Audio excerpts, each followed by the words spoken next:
Compliance, the final frontier. Tom Fox is the voyager of trekking through compliance. His mission? To explore the original series and seek out and share what it can teach you about compliance. Here's your host, Tom Fox.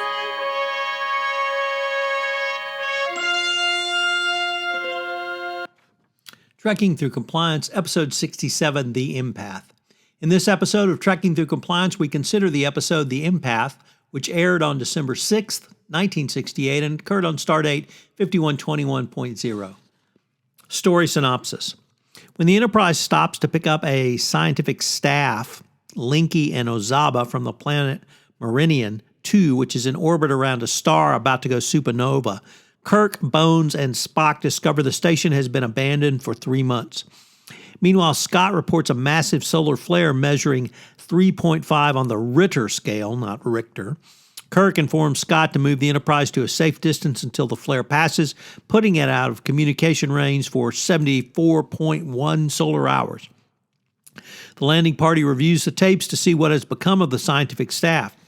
In the tape, a high-pitched whine begins, and Linky and Ozaba are whisked away one at a time while attempting to cover their ears. After reviewing the tape, Kirk and company are subjected to the same high-pitched whine and are transported underground to the chambers of the Vions, 121.32 meters below the surface. Here they discovered a timid, mute woman. Kirk starts to approach, or rather McCoy starts to approach, but Kirk holds him back. When McCoy protests that she seems harmless enough, Spock reminds him that the sand bats of Maynard 4 appear to be inanimate rock crystals, Doctor, before they attack. Kirk wonders how he will communicate with the woman unless she is a telepath. However, Spock notes that it's unlikely, since 98% of all known telepathic species send as well as receive thoughts. McCoy dubs the woman Jem. Jem. While Kirk is trying to question Jem, 2 Vions appear. When Kirk tries to secure freedom for the landing party, the Vions trap McCoy, Spock, and Kirk in a force field which draws energy from their bodies. The Vions then vanish, releasing the landing party. Jem then touches Kirk's forehead after he has been injured and transfers the wound to her own head and heals it, revealing herself to be an empath. Spock reports that his tricorder now reveals a collection of machinery which did not appear there before. When they go to investigate, they discover Linky and Ozaba encased in plastic cylinders. In addition, there are 3 empty cylinders labeled Subject McCoy, Subject Kirk, and Subject Spock. Each of the Vions then reappears, or one of the Vions then reappears, rather, and Kirk distracts him while Spock nerve pinches him. However, the Vion is only pretending to have fainted, and the landing party does exactly what the Vions intended when they head up to the planet's surface. On the surface, the Vions create an illusion that Scotty is on the surface with a search party. This distracts Kirk and McCoy while the Vions study Kirk and offer to let him go if Kirk offers himself as a specimen. The Vions then torture Kirk without apparent reason. They let him go, but Kirk finds that McCoy and Spock are subterranean prisoners. Jem cures Kirk's injuries but faints from the strain. Although Kirk does not yet realize it turns out the Vions are testing the empath Jem to see if she will sacrifice herself by saving members of the Enterprise crew. The Vions have the ability to save the inhabitants of only one out of several planets doomed to destruction, and wish to see if Jem's planet is worth saving. The Vions require another test and give Kirk the choice of selecting McCoy, who will likely be killed, or Spock, who will likely suffer permanent brain damage. While Bones is bemoaning being trapped underground, he reports, "I'm a doctor, not a coal miner." Pretty basic insight there, Bones. Bones tranquilizes Kirk to give him rest, but Spock points out that he is now in command and will select himself for the torture. McCoy then sneaks up on Spock and tranquilizes him as well, leaving only himself when the Vions come for a volunteer.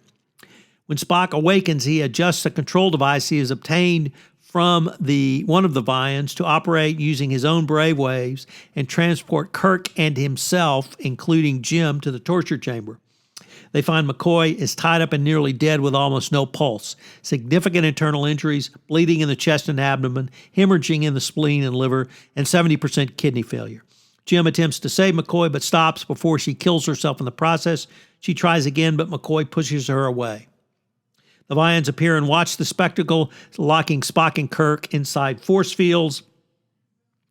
Kirk secures their freedom and a promise to save Jim's planet when he convinces the Vian that Jim has already earned her planet's survival. So what's the fun fact? Well, I found one of the most interesting interpretations about this episode was on the mission log site, which of course I'm citing in the show notes, where a commentator, Gorm Nykrime, wrote, "The Vians are misunderstood Christ figures who never took credit for giving their lives to save another. No greater love than this. In the end, they were the true empaths who couldn't live if they knew they survived at the cost of Jim's people." Very interesting interpretation. So what are today's compliance lessons? Well, the first thing is, what's a gap analysis? When was the last time you've done a gap analysis? Have you ever done a gap analysis? A gap analysis is where you look at your internal controls and you see if they match up to the COSO 2013 internal control framework and or the 10 hallmarks of an effective compliance program. So it's a very powerful and important exercise that you should engage in. Second, who is on your investigative team? I thought about this as the Vians now seem to me to be really doing an investigation and not simply torturing for the sake of torturing. So do they have significant or the correct people on their investigation team? If you have a fraud-based or corruption-based investigation, you're going to need a forensic person on, not simply a lawyer sitting across the table from a witness asking questions, but you need somebody who can get into the books and records, somebody who can look at the numbers, and somebody who can determine whether or not what has been done makes sense. And then finally, what's your board of directors' role in hiring? It's a significant role, and it's often an underlooked role. So what is the role of the board of director in hiring and approving senior staff? Think about that in your next meeting. Join us tomorrow for Trekking Through Compliance, where we look at Elon of Troyes. If you enjoyed this episode of Trekking Through Compliance, you can help it grow by sharing it with the biggest Trek fan you know.